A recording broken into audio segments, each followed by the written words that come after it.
കേരളത്തിലെ പല ജനങ്ങൾക്കും ആ ഒരു മാറ്റം ഇമ്പാക്റ്റ് ഉണ്ടാക്കാൻ പറ്റുമെങ്കിൽ ഈ ഒരു പ്ലാറ്റ്ഫോം നല്ല കാര്യത്തിൽ നമുക്ക് യൂസ് ചെയ്യാൻ പറ്റും. അപ്പം ഞങ്ങൾക്ക് ആർക്കും അങ്ങനെ ഒരു എക്സ്പീരിയൻസ് വന്നിട്ടില്ല. അങ്ങനെ ഒരു എക്സ്പീരിയൻസ് ആർക്കെങ്കിലും വന്നിട്ടുണ്ടെങ്കിൽ അത് റിപ്പോർട്ട് ചെയ്യണം. അതിന് ആരെങ്കിലും പുറകിലുണ്ട് ഇങ്ങനെ ഒരു ചൂഷണം ചെയ്തിട്ടുണ്ടെങ്കിൽ അവരുടെ പേര് പുറത്ത് കൊണ്ടുവരികയും വേണം, അവർക്ക് എഗെയിൻസ്റ്റ് ആയിട്ട് കേസ് ഇടുക വേണം. അല്ലാതെ നമ്മൾ ആ ഒരു ഇത് വെച്ചിട്ട് പബ്ലിസിറ്റി ബെനിഫിറ്റ്സ് ഉണ്ടാക്കാനല്ല വേണ്ടത്.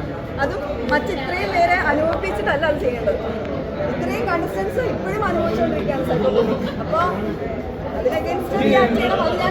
കപ്പടിക്കാൻ ചാൻസ് ഉള്ള മത്സരാർത്ഥിയാണ്. കപ്പടിക്കാൻ ചാൻസ് സമയത്ത് പറഞ്ഞില്ല, ജനസപ്പോർട്ടാണ്. അതെങ്ങനെ വേണമെങ്കിലും മാറി മറിയാം. ബിക്കോസ് ഇപ്പൊ പുറത്തിറങ്ങൂലേ കണ്ടസ്റ്റൻസ്, അവരുടെ വോട്ടും അകത്ത് നിൽക്കുന്നവരെ ഭയങ്കരമായിട്ട് ഇൻഫ്ലുവൻസ് ചെയ്യും. അതായത് ജനങ്ങളിൽ മനസ്സിലായോ? ഇപ്പം അതുപോലെ ഇങ്ങനെ ഫ്രണ്ട്സ് ആയിട്ടുള്ളവർ പുറത്ത് പോയി അവരെങ്ങനെ സംസാരിക്കുന്നു, അതൊക്കെ ജനങ്ങളുടെ വോട്ടിങ്ങിലൊക്കെ മാറ്റം വരും. അപ്പോൾ ഒരിക്കലും നമുക്ക് പറയാൻ പറ്റുമോ ഇയാൾക്ക് വേണ്ടിയിട്ട് കൊടുക്കാൻ വേണ്ടിയിട്ടാണ്. I don't think. ഒരുപാട് പേരുണ്ടായിരുന്നു. സിബിൻ പുറത്തായി. സിബിന് ഇഷ്ടമായിരുന്നു, പൂജേനെ എനിക്ക് ഭയങ്കര ഇഷ്ടമായിരുന്നു. പക്ഷെ അവരൊക്കെ ജിൻഡോനെ ഇഷ്ടമാണ്. അങ്ങനെ ആരില്ല, എല്ലാവരുടെയും ഒരു രീതിയിൽ ഇപ്പൊ എനിക്ക് തോന്നുന്ന കുറച്ചൊരു മാറ്റം വന്നിട്ടുണ്ട്.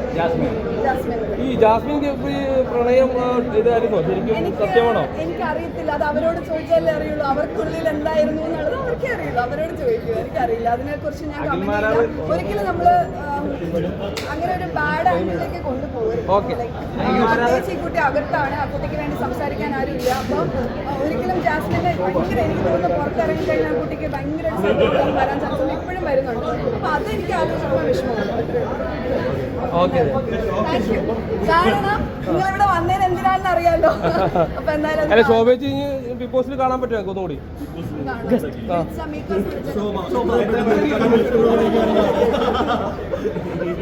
അല്ല അൾട്ടിമേറ്റ് തുടങ്ങുന്നുണ്ടെന്ന് പറഞ്ഞു. അപ്പം ശോഭനൊക്കെ വിളിക്കാൻ ചാൻസ് ഉണ്ടെന്നൊക്കെ പറയുന്നുണ്ട്.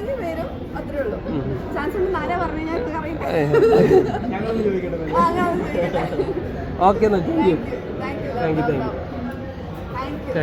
ഒത്തിരി സന്തോഷം. നിങ്ങൾ എല്ലാവരും ഇവിടെ വന്നതിന്, നമ്മളെ സപ്പോർട്ട് ചെയ്തതിന്. മാക്സിമം പേരിലേക്ക് ഇതൊന്ന് എത്തിക്കണം. നല്ലൊരു വീഡിയോ ആണ്, നല്ലൊരു മെസ്സേജ് കൊടുക്കുന്ന ഒരു ആൽബമാണ്. So please. Okay, thank U.